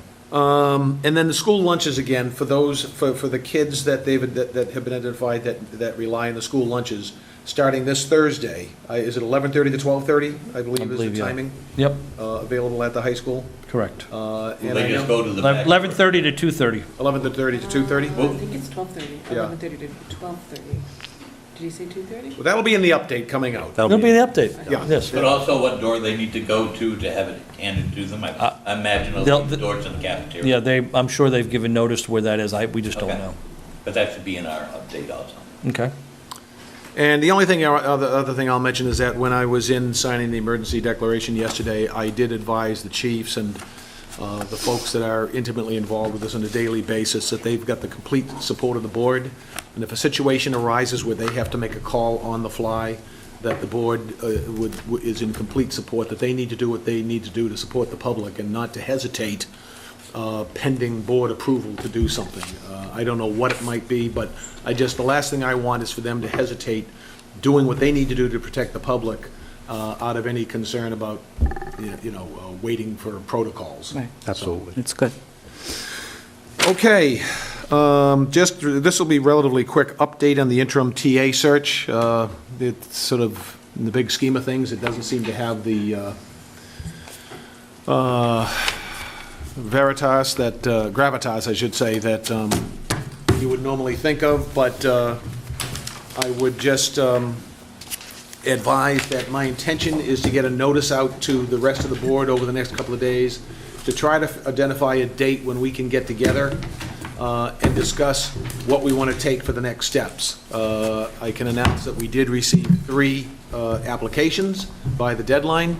Now the next step is for the board to meet, since one of the applicants does not want their name known yet. They have a right to maintain confidentiality up until we do sort of a final series of interviews. Then our next meeting would be an executive session for purposes of discussion. After that time, we would be making, we need to decide what course of action we want to take. There's a lot that's changed since we first had discussions on this a couple of weeks ago. So the next step for us is to set a date, and I know Bob and Alan, sometimes you guys work opposite schedules, so I want to I'll get something out to everyone, find out what available dates you have, we'll set a meeting, get together, and decide how we want to proceed. Mr. Chairman, I think we definitely need to sit down and have a talk about this, because this whole thing's been rushed through. I have a problem with just blanket going with the group we have conducting it right now. I think we need to have a little more research on that, especially when we go forward for a permanent replacement. Yes, we got Michael, and they did give us a good temporary, but they also gave us 3 people, one of which ended up in a sexual problem. Yeah, I don't think we need to go back No, over but- what happened with the last one. No, but- we're going to have to, because I think it goes to the point that, we need to have a discussion about, which company we want conducting our search for us. Well, again, right now, we're talking about an interim search as opposed to a permanent search. But anyway, that's the purpose of getting together, Right, is and I'm just- to have further discussion about how we want to proceed. And by the way, just because we have these 3 applicants, it doesn't mean that we've abandoned the idea of discussing, handling things internally for a short period of time. Everything's on the table Okay, good, for so- purposes of discussion. Mr. Chairman, did you have a time period in mind when you? I'm going to try to, within the next week, I'd like to see if we can't agree on timing, but I'm again, just wondering, we had tentatively a meeting next Tuesday with the school committee.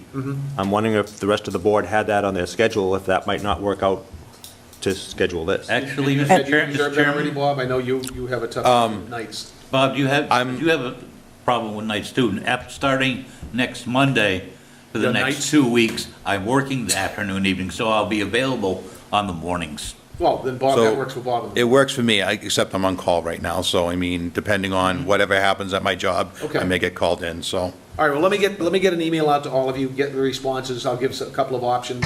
Let me know what works, and we'll pull something Great. together. And- But that works out well then, because Yeah, if 'cause you're I'm going to going be through my available next during 2 mornings the next couple of weeks, then That's correct. that good. makes it more flexible. And I do want, just to add here, that, of course, what we're doing now is an interim search.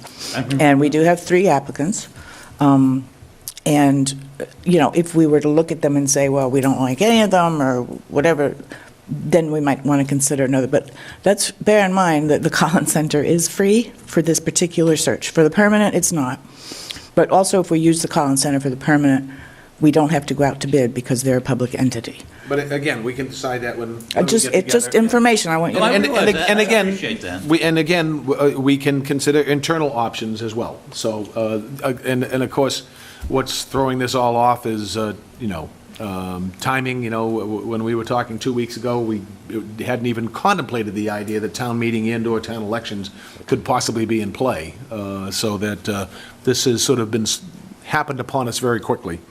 Okay. And could I just say, what I just gave out to the board and to Elaine are sets of applications from the three folks. I did email them to you all today, but this is just in case you don't have a printer.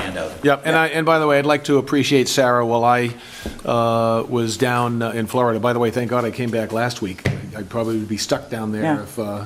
if it was this week. But thanks, Sarah, for all the work you did in Certainly. pulling all this together and getting everything taken care of. So Sarah and I talked a lot while I was on quote-unquote vacation. Yep, thank you. And so that, anyway, so thank you for doing the work, and all we can do is get together and see what we can do. This is a board decision as to how we proceed, and so we'll take it from there. All right, we'll go to the town administrator update. Just a quick update. I sent an email out to everybody that the water line for Plymouth Street, the design for that contract has been funded, and a public meeting was held this past Thursday. And my understanding, it is on Area 58 for review. I haven't seen it, but it was supposed to be taped and recorded, so that we had all of the LSP and environmental consultants, along with the health agent, kind of give an overview of what happened and what the facts are on that street. So again, that's just an update for everybody at this particular time. All right, we have a request for a road race, MS Bike Ride, on June 27th and 28th, subject to COVID-19. I see we've added that. That's our new What's lingo the at this pleasure point. of the board? I move we approve. Second. And that, and as always, it's understood that the police and fire sign off on the safety aspects. And again, can I assume that if we grant permission for this, that there is some wording in there that's subject to it does say subject to COVID-19, that if there's some We're issues. letting them know it's that. Sure. we It would reserve fall the under right the executive order the governor's released that it's more than 25. But even if the governor's executive order it changed in some way, and we still feel there's an issue in the town that we could. Elaine will take care of that. Yeah, just make sure, just advise them that we reserve the right to adjust it based on the COVID-19 issue. Okay. Nope. All those in favor say aye. Aye. Opposed? The ayes have it. Request for road race, Carver Old Home Day, July 25th, 8 a.m., subject to COVID-19 and all this. Motion to approve, subject to Second. the same. Were you running in that this year, Alan? Oh, yeah, right, My wife gets mad at me enough for working on the clam bake. Any other discussion? If none, all those in favor signify by saying aye. Aye. Opposed? The ayes have it. Minutes Sorry. of Oh, go ahead, sorry. February 25th. What's the pleasure of the board? Move we approve. Second. Further discussion? I have just a couple of minor things, Mr. Chair. On page 1, where it says motion, I think it's a typo, motion by Hewens, it should read, to Oh, approve. instead of my. Yeah, very minor. And then, oh, okay, yeah, that's it for that one. I modify my motion to approve pending the amendment of changing my to by. There a second? Further discussion? Those in favor say aye. Aye. Opposed? The ayes have it. And the minutes of March 3rd. It's the pleasure of the board. Motion to approve. Second. Further discussion? Just a couple of things. So on page 1, under announcement, the second line, it says where TA and will serve as an executive. I think we just should get rid of the word and. And then, oops. 2, 4, 5. On page 5 of those, I think it might be important, instead of just saying Finance Committee prior votes on this article stand, and same with Select Board, because later on, the votes, oh, I'm sorry. It's on page 5, Article 4. I just think it would be good for transparency if the votes were just repeated again. I mean, they do get repeated sometimes later, but, So you'd like the votes to be inserted there as well? yeah, if we could. Mhm. So we have to go to the finance, but they didn't say their votes. That's exactly what they said at the meeting. Okay, well then, if they don't, I can only speak for the select board, so. Okay, I so think- just make sure the select board votes are repeated on every article as they were. I'll amend my motion to include Sarah's changes. Second. And there's one more on, Oh, too that's bad. page 5, 6, 7. Page 8, under Article 10. I just wanted to make sure that Article 10, the vote really was 5-0, because that's not my memory. It's 4-1. Yeah. That's what I that thought. was a 4-1. I put that in my comments. Yeah, so I believe that was 4-1. Okay, we'll make that, and your amendment. To include adjust it that as well. Yes, and with another second. With And another- then the very last one is on. You said that was the last one. I thought it was, sorry, what was that, 8, Get ready to amend your motion again. 9, 10, 11, 12. So on page 13, under Town Administrator Update, where it says Hewens stated, et cetera, she had previously thought that they were segregating the affordable housing units. And then where Clark stated that they did state that. It turns out all the units will be the same from the outside. After Clark stated that they felt that they did that, I'd like it inserted that Hewens noted that it was, that, quote, just as it says on page 1 of the February 25th meetings, it was suggested by the Director of Planning to look off-site to offer affordable housing. That's what made me think that that's all they were doing. They talked about moving their entire percentage off-site, and originally, and they didn't talk about having it mixed. They Well, actually, they did. gradually later they did, but not when I made my protests. No, all right, I have to disagree because I heard them say it, which is why I corrected you at the time. Well, Because we had the discussion, that's when Bob stepped in and said he'd been to their Weymouth facilities. I understand, He couldn't but tell in the difference minutes- Between them. in the minutes and they of- specifically said. That came when you later, drive Ron. through, You can't, no, that. We came just before. approved the minutes of the 25th, and I'm just quoting from those minutes. I understand. So I'd like that line I inserted wouldn't have there. known it to say it if they hadn't done it. I couldn't, They I wasn't eventually- prescient. Ron, I I'm could not have arguing, I'm anticipated not what trying they to said. argue with you. They said it after. Then how could I have said that they said it if they hadn't said it? Anyway, I'd like that line inserted. It was Mr. suggested. Chairman, Can I ask, Ms. Hewens, did you say that, the line you want inserted, did you say that during that time at the meeting? No, I want this inserted into the minutes, that Hewens noted that, not that quote, but I'm using the quote from this, what Oh, I I, realize it, but I'm just, the minutes should be what was said at that meeting. yes, what I said at the meeting So you was said that at the meeting? that my understanding was they were moving their share of the affordable housing from Great Meadow Drive, South Meadow Road, sorry, to Silver Street. And that was what gave me the impression that they were segregating that affordable housing. So that's what I actually said. At the March 3rd meeting? I don't remember. No, at the February 25th meeting. Well, I'm talking about, we're voting on the March 3rd meeting, where you want your thing inserted. I said the exact same thing. You did say it during the meeting. Yes, I said very plainly that my understanding, before they clarified, was that they were moving their percentage of affordable housing and putting it on Silver Street. I think you need to review the tape. I think if you go to the tape, you'll find, I could not have corrected you if I hadn't already heard them state that it was going to be all mixed and you couldn't tell the difference. Mr. Chairman, may I? Well, no, I- Go ahead and Mis- table, may I move we At table the this? February 27th meeting, they specifically outlined that it would all be mixed and you could not tell one unit from another. Well, No, Mr. Chairman. what Sarah is you, excuse me, Ron. Go on. I'm sorry. Please don't make that. All right, yeah, I know. All right, so, I'm sorry, Alan. Five Okay, demerits on you, What Bob. I think Sarah's trying to say is that they're segregating from the South Meadow Road project, all of their affordable housing units, segregating from there over to the Silver Street. So They're that would be moving them all. from there to Silver Street, but Sarah was under the impression they were going to be segregated at Silver Street away from the other units, Until they clarified, yes. Until they clarified. which in my mind, they did at the February 27th meeting, because that's when you jumped in and made your comments that you'd been there, and you can't tell them apart. And Well, that- That comes after. I was, actually with that, I was talking about this South Meadow Road complex. That's what I was talking about, that they had, the place up in Weymouth. Weymouth, You yeah. can't tell the difference there. Exactly. And that's where I thought that their affordable houses would match with that And that's what they're complex saying. there. And that is what they said.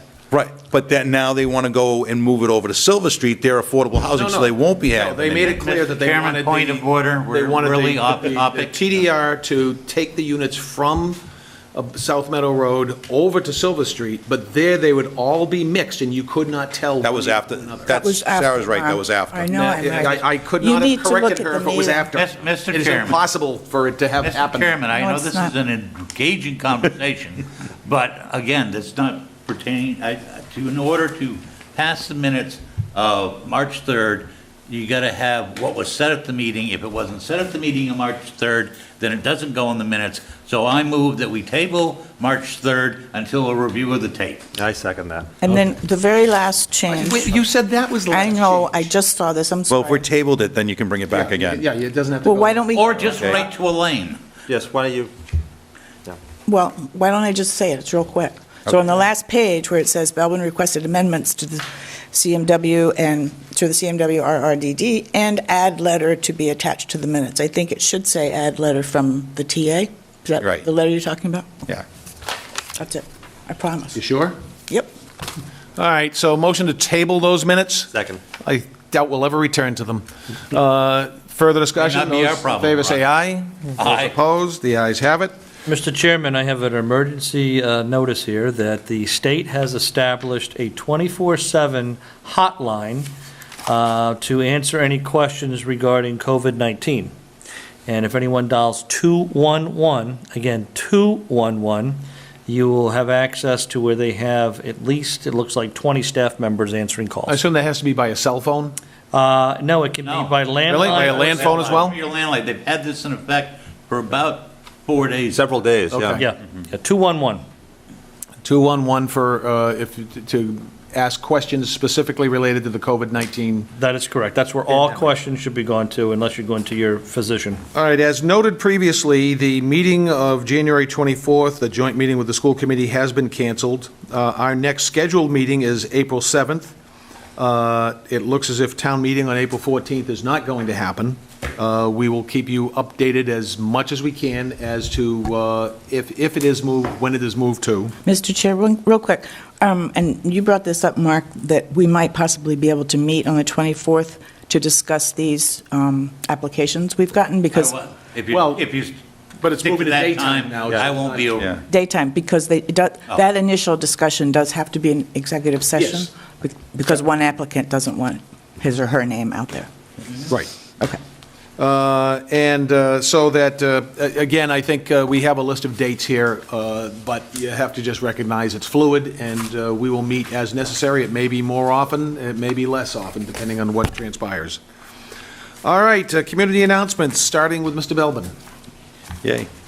I want to say thank you to all of our emergency personnel, our police, fire, EMS, doing a great job with our town and our town hall staff that's here. I have to give kudos to the CDC and the Massachusetts Department of Public Health on keeping updates of what's going on in our community. They're the backbone, and they've been preparing for this for many, many years.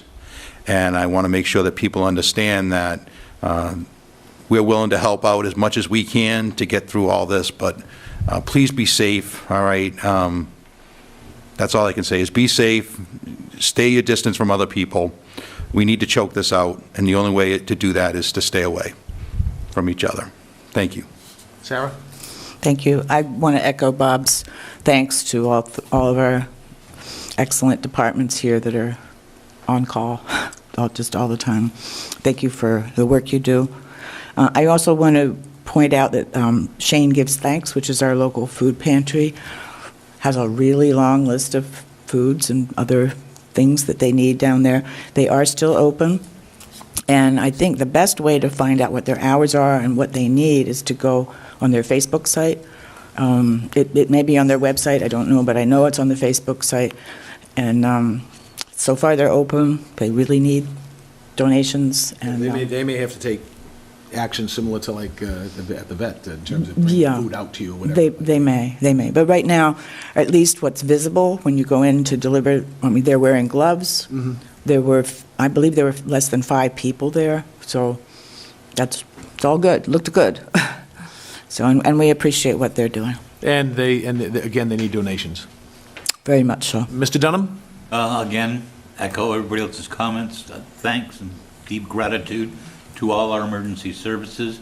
Also, I think everybody needs to keep in mind and a prayer out for those folks that are also on the front line, nurses and doctors at the area hospitals that are having to work under very stressful and increasing stressful situations. Also, if you know a senior, because most seniors are going to start, are not going to be wanting to go out. Maybe if you can get some groceries for them or something else like that, don't be afraid to reach out a hand to help someone that's in a worse shape than you are physically or by age, because again, like Bob says, you don't want them go, especially those that are more susceptible, those of us over 60, you want not to be going out in public if we can avoid it. Wash your hands, keep 6 feet away, and it's going to be some stressful times, but we will get through it. That's it. Mr. Townsend? Thank you. I'll just echo my colleagues here on the board in thanking our chiefs and our emergency service personnel. They're all doing a wonderful job, and I just want to urge everyone this is a great time to utilize the web and social media to get accurate information on what's going on. Don't listen to rumors, but whether it's the town webpage, the CDC, the state, there's the 211, there's a lot of good, accurate sources of information out there. And just as far as when you visit stores or town hall or certain things, don't assume that just because you went there a couple of days ago and they were open certain hours, don't assume that that's going to be going forward. Things are changing every day, so go out there and get accurate information before you go. Yeah. Stay safe. And one other thing, Mr. Chairman, I would ask people refrain from hoarding. You don't need to buy 4 months' worth of supplies. That's actually putting bigger strain, the hoarding, on the local supermarkets, grocery stores. They can't keep up with that kind of demand. Use your head. Yeah, you need things for a couple of weeks, but not 2 or 3 months. So resist the urge. Agree. And if I could just also add, a lot of our local businesses, the restaurants have particularly been hit hard by this.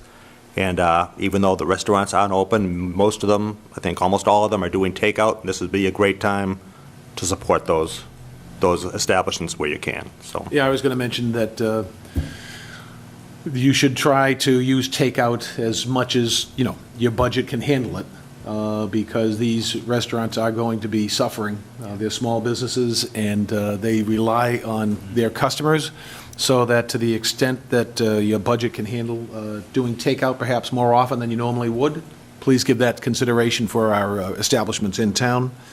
I did hear today that the IRS is giving you, you still have to file by April 15th, but you have 90 extra days to pay if you end up owing them money, so without incurring any penalties. So that, and other than that, just we will communicate on a daily basis. We'll have updates out there. Please look to the information coming officially from the town as to what's going on within town. And even when you hear rumors elsewhere, make sure that it's true, that what you see out on Facebook or something is true. Don't automatically assume when you hear something nationally or even statewide. Double check it a little bit and make sure that it's accurate. But certainly, I think you can rely on whatever we put out there relative to the status of conditions in the town of Carver. And you can reach out. We will have a number out there for an ombudsman, so someone that can make sure that if you have an emergency, it will be dealt with. And just stay safe. And again, help each other when it's feasible. Help your neighbors when you can. And we will all get through this. I'm sorry, could I just say one more thing? I don't know if all of us got it, but I think it was emailed to at least 3 of us. There was a resident had a question. Did you see that at all? About when the executive session minutes are going to be Right. available? Yes, I replied to the individual. Oh, okay. But I'll bring it up since it's brought up. The executive session minutes from the 2 contract sessions that we had relative to the TA's departure are being reviewed currently by town council, and when they come back from town council, we will make them available to the public. Okay. Thank Mr. you. Chairman, I didn't get a chance to look at those before they went over to Well, him. we'll see them when they So- come back. Okay. And I'm sure you could ask Elaine for a copy of them if you'd like to see them now as well. All right, anything else? I move we adjourn. Second. Further discussion? Those in favor say aye. Aye. Opposed? The ayes have it.